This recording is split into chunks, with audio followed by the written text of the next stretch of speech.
الرحيم والصلاة والسلام على سيد المرسلين أعوذ بالله من الشيطان الرجيم بسم الله الرحمن الرحيم يا أيها الذين آمنوا اتقوا الله ولتنظر نفس ما قدمت لغد واتقوا الله إن الله خبير بما تعملون صدق الله مولانا العظيم وصدق بلغنا رسوله النبي الكريم ونحن على ذلك لمن الشاهدين والشاكرين والحمد لله رب العالمين. محترم سامعین کرام و حاضرین مسجد، السلام علیکم ورحمۃ اللہ وبرکاتہ. وعلیکم السلام ورحمۃ اللہ. آئیے کچھ عرض کرنے سے قبل آقا نامدار مدینے کے تاجدار جناب احمد مختار سرور کائنات فخر موجودات حضور احمد مصطفیٰ محمد صلی اللہ علیہ وسلم کی مقدس بارگاہ میں درود شریف پڑھ لیں. اللہم صلی علی سیدنا مولانا وَأَصْحَابِهِ وَبَارِكُ وَسَلِّمُ صَلُّوا عَلَيْهِ وَسَلَّمُ وَسَلَامٌ عَلَيْكَ يَا رسول اللہ. ایک مرتبہ اور بآواز بلند اللہم صلی علی سیدنا نبینا شفیعنا حبیبنا مولانا محمد وعلی آلہ وَأَصْحَابِهِ وَأَزْوَاجِهِ وَذُرِّيَّاتِهِ وَأَهْلِ بَيْتِهِ وَعُلَمَاءِ مِلَّتِهِ وَأَوْلِيَاءِ أُمَّتِهِ شُهَدَاءِ مِلَّتِهِ أَجْمَعِينَ. اللہ کریم سے دعا ہے مالک و مولا پروردگارہ ہماری آپ کی اس حاضری کو قبول فرما. آمین. کیونکہ آج چاند کی مشہور و معروف تاریخ 11 تاریخ ہے نا، اور حضور سیدنا پیران پیر دستگیر محی الدین عبدالقادر جیلانی غوث سبزانی قطب ربانی محبوب سبحانی اللہ اللہ سرکار کا عرس مقدس بھی ہو گیا.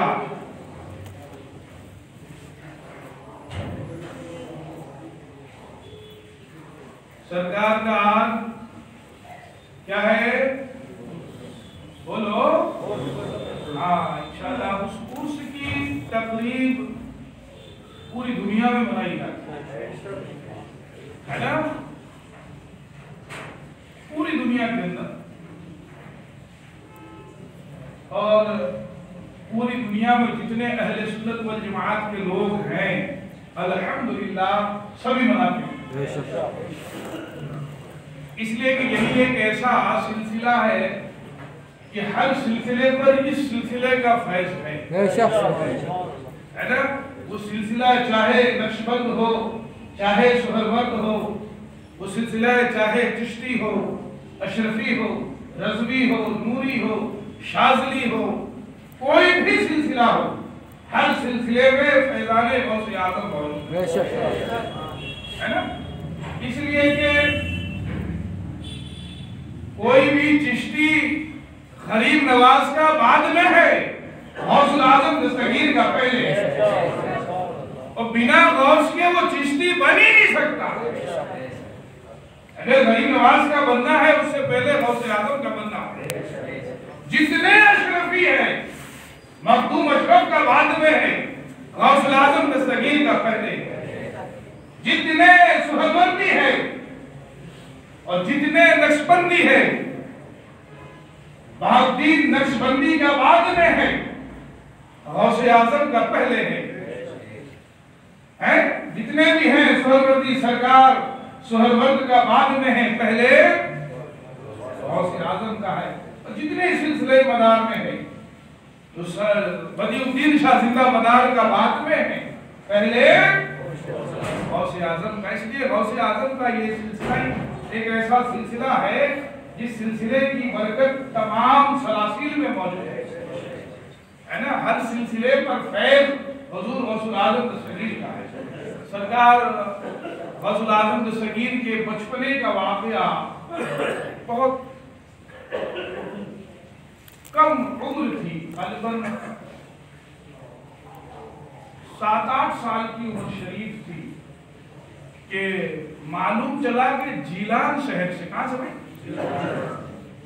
گیلان بھی ہے، جیلانی بھی کہتے ہیں، گیلانی بھی کہتے ہیں، اصل تو گیلان ہی لفظ ہے نا، مگر کئی جگہ گیلان کو جیلان بھی پڑھا جاتا ہے. تو وہاں سے ایک حج کے لیے قافلہ روانہ ہونے والا 7 سال کی عمر شریف ہے. سرکار نے اپنی امی جان سے ارشاد فرمایا کہ مجھے بھی حج کرنا ہے. کیا کہا؟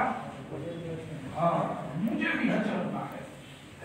تو حضور غوث العالم دستگیر کی والدہ فرماتی ہے بیٹے ابھی تم چھوٹے ہو ابھی،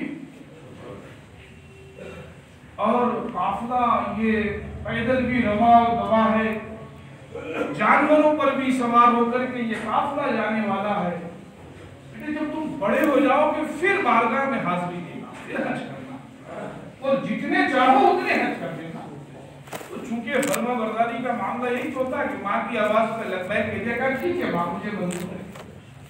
تو ماں سے عرض کرتے ہیں کہ ماں اتنی اجازت تو دے دو کہ اس قافلے کو میں دیکھ سکوں، اتنی اجازت تو دو کم از کم. تو کہاں اتنی اجازت ہے؟ جو حجاج کرام کا قافلہ جا رہا ہے نا بیٹے تم اسے دیکھ سکتے ہو، جاؤ دیکھ لو. حاجیوں کا استقبال بھی کیا اور تمام حجاج کرام کے چہرے کی زیارت بھی کی، اور حجاج کرام حضور غوث کے چہرے کی زیارت کر رہے ہیں. ماں کے حکم پہ لبیک کہا، قافلہ رواں اور دوا نکل گیا.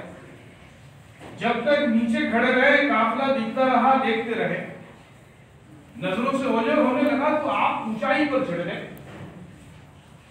اونچائی پر بتائیں تو مکان کے اوپر والے حصے پہ چڑھ گئے اور کھڑے ہو گئے، اور وہ قافلہ رواں دوا ہوتا رہا، اندھیرا ہو گیا. جب تک ایک بھی فرد نظر آتا رہا نا اس قافلے کو ٹکٹکی باندھے دیکھتے رہے. وہ دیکھنا اس دیکھنے والے رب کو پسند آ گیا. کسے پسند آیا؟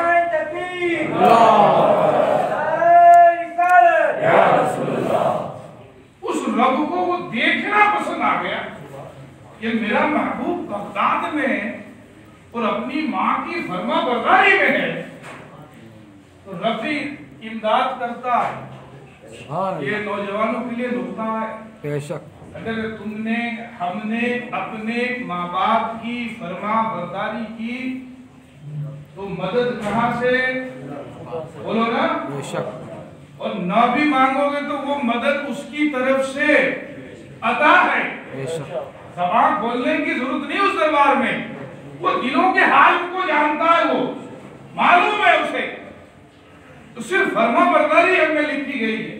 اپنے ماں باپ کی، اپنے استاذ کی، اپنے مشائخ کی، اور اپنے امام کی، اپنے قائد کی، اپنے رہبر کی، اپنے رہنما کی فرما برداری اور اطاعت کی تو بیڑا پار.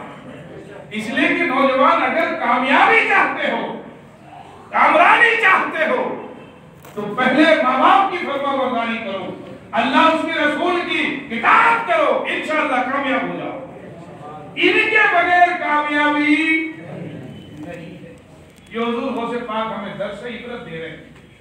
آخر تک نگاہ گئی یوں دیکھتے رہے، چڑھ کر کے ایڑی کے بل، پنجے کے بل کھڑے ہو کر کے دیکھتے رہے. اب وہ حجاج کرام پہنچ گئے وہاں جہاں ان کو پہنچنا تھا. اب وہ گئے، بتاتے ہیں وہ تو گئے وہ، اور جانے کے بعد ان کو وہاں کعبہ ملا ہی نہیں. وہ کعبہ کو ڈھونڈے، کعبہ گیا کہاں؟ کعبہ کو تلاش رہے ہیں، ارے کعبہ گیا کہاں؟ سبحان اللہ. تو فرشتوں کی جماعت آئی اور اٹھا کے لے گئی. اب کہاں لے گئی وہ سنو. جماعت فرشتوں کی آئی، کعبہ کو اٹھا کے اب کہاں لے گئی؟ شام ہو چکی تھی، سرکار غوث پاک تھک چکے تھے. قافلے کو دیکھتے دیکھتے ٹکٹکی باندھتے باندھتے آپ کی آنکھ لگ گئی اور مکان کے اوپر والے حصے پر ہی سو گئے. 7 سال کی تو عمر ہے. تھکا ہوا جب بچہ ہوتا ہے تو نیند آئی جاتی. وہ نیند کیا تھی؟ اللہ کو غوث کی غوثیت ظاہر کرنی. یہ حکمت ہے خدا کی. اب وہ آنکھ لگی، غوث نیچے چھت کے اوپر والے حصے پہ سو گئے. ماں انتظار میں ہے، بیٹا اب آجا اب آجا. آواز دی، معلوم چلا نہیں، آواز دی، واپس جواب نہیں ملا. تو ماں اور اوپر کی طرف جب چڑھی ہے تو کیا دیکھتی ہے کہ عبد القادر سویا ہوا ہے اور کعبہ عبد القادر کا طواف. سبحان اللہ. نعرہ تکبیر، نعرہ رسالت، سرکار غوث اعظم، سرکار غوث اعظم، غوث کا دامن، خواجہ کا دامن. نعرہ تکبیر، نعرہ رسالت. یہ بچپنا ہے سرکار غوث بولو نا. اور کعبہ کس کا؟ پوری دنیا کس کی طواف کرتی ہے؟ کعبہ کی. کس کی طواف؟ کعبۃ اللہ. اور کعبہ طواف کرتا ہے در والا تیرا. شعر ہے نا، سارے افطاف کرتے ہیں جہاں میں طواف در والا تیرا، اور طواف کعبہ کرتا ہے در والا تیرا. یعنی کعبہ غوث کا طواف کرتا ہے. یہ مقام کیسے ملا؟ مقام غوثیت کیسے حاصل ہوا؟ اللہ اکبر. کہ ماں باپ کی فرما برداری، اطاعت اور ماں باپ کی حکم پر اپنے آپ کو روک لینا، یہی تو سب سے بڑی بات ہے. کہ عبادت کا مفہوم کیا سمجھتے ہیں آپ؟ میں کہہ دوں کہ عبادت کرو تو عبادت کا مفہوم کیا ہے؟ وَمَا خَلَقْتُ الْجِنَّ وَالْإِنسَ إِلَّا لِيَعْبُدُونِ. کیا مفہوم ہے آپ کے بیچ میں؟ آپ مطلب کیا سمجھتے ہیں عبادت کا؟ کیا سمجھتے ہیں؟ نماز.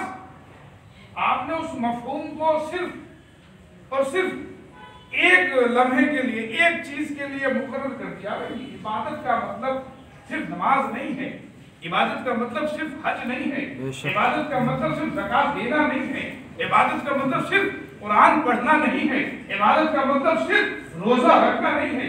عبادت کا مطلب ہے ماں باپ کی فرما برداری کرنا بھی عبادت ہے، اولاد کی پرورش کرنا بھی عبادت ہے، حلال رزق کمائی کی تلاش میں نکلنا بھی عبادت ہے. عبادت کو آپ نے محدود کر دیا ہے، آپ کے ذہن و فکر نے اس کو کیچ کرا، صرف اتنا ہی رکھا. نہیں، حلال رزق کے لیے نکل جانا، جائز کام کے لیے نکل جانا، یہ بھی عبادت ہے. سمجھ رہے ہیں آپ؟ عبادت کا مطلب یہ نہیں صرف نماز ہی پڑھنا عبادت ہے، نہیں. یہ سب وہ کام جو اللہ اور اللہ کے رسول نے ہمیں فرمایا ہے، جو جائز ہے، وہ سب عبادت ہے. آپ یہ نہیں سمجھے کہ عبادت کا مطلب مولانا صاحب نے کہا عبادت کرنی ہے تو خالی مسجد میں آ کے نماز پڑھنی. نہیں، حلال روزی کمانا بھی عبادت ہے، کسی کی طبیعت پوچھنے جانا بھی عبادت ہے، بیمار کی تیامداری کرنا بھی، یہ سب عبادت میں شمار ہے. مسجد کی طرف آئے وہ آنا بھی عبادت ہے. اب اس بیچ میں آپ نے غیبت اور برائی کر دی، وہ غلط ہو گیا، وہ گناہ ہے. ورنہ وہاں سے یہاں آنا بھی، یہاں سے پھر گھر جانا بھی، بیٹھ کے کھانا کھانا، حلال رزق کو کھانا، یہ بھی. کبھی انشاءاللہ موقع میسر آئے گا تو بتاؤں گا عبادت کا مفہوم کیا ہے. عبادت کہتے ہیں کسے؟ ہم نے تو قید لگا دی وہاں، نہیں، قید مت لگاؤ.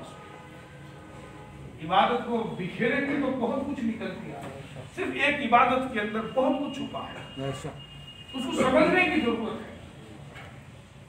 سمجھنے کی ایک دنیا کا ایک نقشہ لیں یا ہندوستان کا نقشہ لیں، اس نقشے کے اندر کالے ڈوٹ بنے ہوتے ہیں، چھوٹی چھوٹی بندی بنی ہوتی ہے، اور لکھا ہوتا ہے یہ دلی، یہ ممبئی، یہ احمد آباد، یہ بنگلور، یہ پٹنہ. اور اپن انگلی رکھے تو انگلی رکھنے سے چھپ جاتا. اب اسی دلی میں لال قلعہ بھی ہے، اسی نقطے کے اندر نظام الدین اولیاء بھی ہے، اسی نقطے کے اندر بختیار کاکی بھی ہے، اسی نقطے کے اندر جامع مسجد بھی ہے، اسی نقطے کے اندر بہت سارے بازار موجود ہیں. آپ سمجھ رہے ہو کیا کہنا چاہ رہا ہوں میں؟ آپ نے اس عبادت کو ایک جگہ مفہوم کر دیا، اس عبادت کو بکھیریں گے نا تو پورا شہر نکل جائے گا. جب انشاءاللہ موقع میسر آئے گا پھر بتاؤں گا آپ کو عبادت لفظ ہے کیا. آپ نے اس کو کم اس لیے کر دیا کہ آپ کے پاس جتنا علم تھا اتنا سمجھ کے بند کر دیا، قید لگا دی اس پہ. بات یہ نہیں، بات علم کی کمی کی، لا علمی کی وجہ سے ہم نے اس کو کیا کر دیا. ہمارے پاس جتنا علم ہے اتنا ہی قید کریں گے نا، ہے ہی نہیں تو ہمیں پتہ چلے گا نہیں.